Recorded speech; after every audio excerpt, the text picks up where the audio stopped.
बच्चों good morning. आज कक्षा 10 जैसा कि देख रहे हैं आप लोग, गणित विषय में समांतर श्रेणियां यानी अर्थमेटिक प्रोग्रेशन हम लोग देखेंगे। आखिर ये अर्थमेटिक प्रोग्रेशन समांतर श्रेणी क्या है, इसकी पहचान करेंगे पहले, फिर पदों के संकेत, उनके मूल्य, उनका निर्माण कैसे होता है, उसमें एक सार्वअंतर आता है, उसके विषय में जानेंगे। फिर समांतर श्रेणियां के प्रकार, परिमित, अपरिमित, ये जानेंगे। उसका व्यापक रूप देखेंगे। एपी जब भी मैं कहूं तो समांतर श्रेणी आप समझेंगे। एपी में nवां पद या सामान्य पद भी कहते हैं इसको, क्या है वह? समांतर माध्य एपी में किसे कहते हैं, यानी अर्थमेटिक मीन।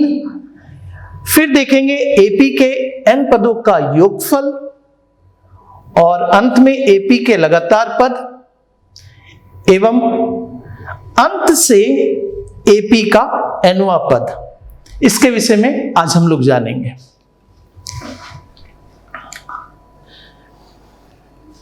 चलिए, तो समांतर श्रेणियों की पहचान कैसे करें? अगर मैं कहूं कि 1 2 3 4 5 6 ये समांतर श्रेणी का ही एक रूप है। दूसरा, अगर किसी भी पहाड़े को ले लें हम लोग, 2 का 3 का 2 4 6, ये भी समांतर श्रेणी के ही अंतर्गत आएगा। और इसमें एक खास इसकी पहचान का तरीका है, या तो ये बढ़ेगा या तो घटेगा। अगर स्थिर रहता है तब ये समांतर श्रेणी ही कहलाएगा। तो देखते हैं, जब एक निश्चित संख्या, यह निश्चित संख्या शून्य भी हो सकता है, माइनस भी हो सकता है, माइनस में भी और प्लस में भी, धनात्मक या ऋणात्मक भी हो सकता है। धनात्मक, ऋणात्मक या शून्य, वह निश्चित संख्या क्या होगी? धनात्मक, ऋणात्मक या शून्य से श्रेणी बढ़ती है या घटती है या स्थिर रहती है, तब श्रेणी समांतर श्रेणी कहलाती है। कुछ उदाहरण देख ले। या 1 2 3 4 एक एक बढ़ रही है, यानी अंतर इसका समान है, या समांतर श्रेणी है। यहां देख रहे हैं 8 6 4 2 0 -2, ये क्या हो रहा है? घट रहा है। -2 से घट रहा है, कम हो रहा है, यानी बराबर निश्चित संख्या से घट रही है, तो भी यह समांतर श्रेणी कहलाएगी। यहां देख रहे हैं 7 7 7, यह स्थिर है, बढ़ रही है, ना घट रही है, स्थिर है, यानी इसमें क्या अंतर है? 0 का अंतर है। 0 जोड़ रहे हैं या घटा रहे हैं तो यह मिल रहा है। उसी तरीका से इन सब में आप देखेंगे कि आगे का पद माइनस पीछे का पद में आप देखें, पद नया चीज है ना। यह अगर बोलेंगे पहला पद क्या है, तो यह 8 हो गया। दूसरा स्थान में जो है वह दूसरा पद हो गया। ठीक है।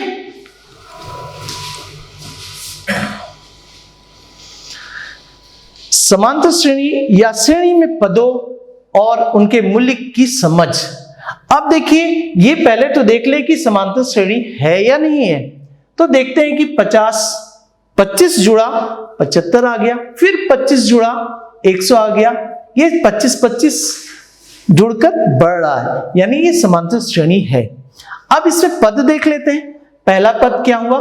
50, दूसरा पद 75, तीसरा पद 100। इस तरह से पद बढ़ रहे हैं।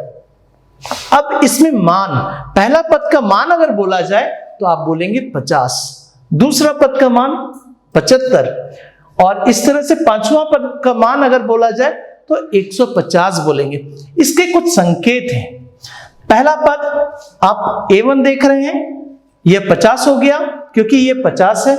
दूसरा पद के लिए A2, नीचे 2 लिख रहे हैं, छोटा सा 2। 75 वैसे ही यह बढ़ते जा सकता है या रुक सकता है। इसमें पदों की संख्या परिमित या अपरिमित हो सकती है। सार्व अंतर पाठ के शुरू में मैंने ये बताया था सार्व अंतर। अब इसकी समझ को देखते हैं क्या है। बिल्कुल ही आसान है। या समांतर श्रेणी है या नहीं, ये सार्व अंतर पे निर्भर करता है। सार्व मतलब समान और अंतर यानी डिफरेंस। अब देखिए ये 7 और 10 है, कितने से बढ़ रहा है? 3 से। और फिर 10 के बाद 13 आ गया, 13 के बाद 16। फिर अगर आगे आपको बोला जाए और आगे पद लिखने तो आप क्या कहेंगे? 19। Very good. उसके बाद 22, 25, ऐसे ये बढ़ सकता है। तो इसमें सार्व अंतर, जब भी सार्व अंतर आएगा आप अगला पद माइनस पिछला पद करेंगे। यानी किसी को भी अगर एपी है तो यह 16 घटाओ 13, 13 घटाओ 10, इस तरह से आगे का पद माइनस ठीक पीछे का पद करने से आपको यह सार्व अंतर मिलेगा। इसके लिए संकेत इसका होता है डी। जैसे हम लोगों ने पद के लिए ए किया था, A1 A2 ये सब, तो यहां पे डी, स्मॉल डी से सार्वंतर को सूचित किया जाता है। अब यहां पे देख रहे हैं दूसरा उदाहरण जो है -12 है। दूसरा पद घटाओ पहला पद करेंगे तो -12 माइनस माइनस 5 कितना हो जाएगा? -12 प्लस 5 यानी -7। यहां -7 का अंतर है दूसरा पद और पहले पद में। या 50वां पद घटाओ 49वां पद, सब में ये सार्वंतर मिलेगा तो वह एपी कहलाता है। यहां पे देखेंगे सार्वंतर के लिए डी A2 - A1 यानी दूसरा पद घटाओ पहला पद बराबर A3 तीसरा पद घटाओ दूसरा पद, इस तरह से। यहां पे पहले के लिए हम लोग देख रहे हैं D बराबर A2 - A1 10 घटाओ 7 यानी 3।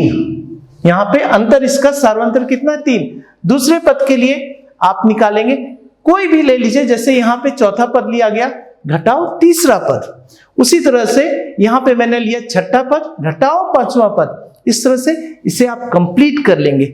नोट में देखेंगे सार्वंतर का मान धनात्मक भी हो सकता है, ऋणात्मक भी और शून्य भी हो सकता है।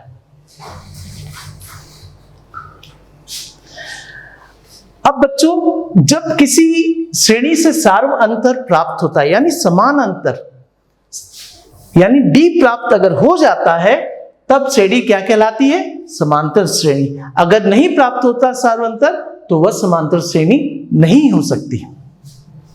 अब देखेंगे क्या ये समांतर श्रेणी है? 10 घटाओ 5, हमेशा दूसरा पद घटाओ पहला पद, तो यहां पे 5 का अंतर आ रहा है। तीसरा पद घटाओ दूसरा पद, 6 का अंतर आ रहा है।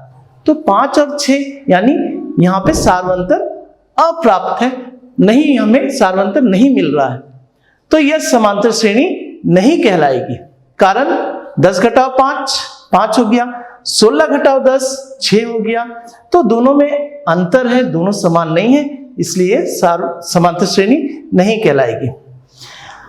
और यहां पे पहला पद क्या है? A1 5, दूसरा पद A2 10। इस तरह से पदों को लिख सकते हैं और उनके मूल्य लिख सकते हैं। अब नेक्स्ट, वैसे ही पहला पद 12, दूसरा पद 15, तो 15 घटाओ 12 3 हो गए, 18 घटाओ 15 3 हो गए, 21 घटाओ 18 3 हो गए। तो यह समांतर श्रेणी है। क्यों है? क्योंकि डी जो है वह प्राप्त हो रहा है। देख सकते हैं आप 3 आया है यानी समांतर श्रेणी यह है क्योंकि डी प्राप्त हुई है। अब समांतर श्रेणी का निर्माण कैसे किया जाए? अगर आपको बच्चों प्रथम पद मिल जाए और सार्वंतर मिल जाए तो आसानी से आप समांतर श्रेणी का निर्माण खुद से कर सकते हैं। तो प्रथम पद पहला पद हो गया। दूसरा पद के लिए आपको प्रथम पद में सार्वंतर को जोड़ना होगा। अब ये दूसरा पद हो गया, ये पूरा। दूसरे पद में फिर सार्वंतर जोड़ेंगे तो ये तीसरा पद मिलेगा। इस तीसरे पद में फिर सार्वंतर जोड़ेंगे, चौथा पद मिलेगा। इस तरह से आप समांतर श्रेणी का निर्माण कर सकते हैं। जैसे 3 प्रथम पद और 2 सार्वंतर था, तो प्रथम पद तो 3 लिख दिया और दूसरे पद प्राप्त करने के लिए 3 में 2 को जोड़ा प्रथम पद में डी जोड़ा, सार्वंतर को जोड़ा, तो 5 हो गया ये।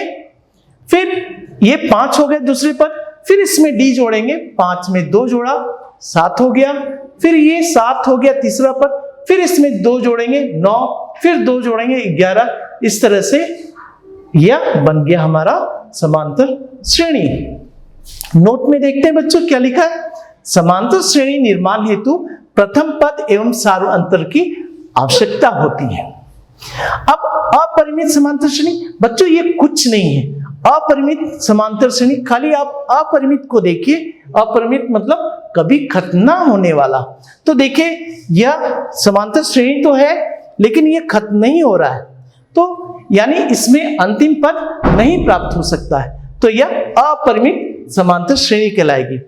परिमित समांतर श्रेणी में क्या होता है बच्चों कि इसमें अंतिम पद प्राप्त होता है। देखेंगे इधर यह खत्म हो गया, यहां पे इसका अंतिम पद क्या होगा, 25 होगा। तो यह परिमित समांतर श्रेणी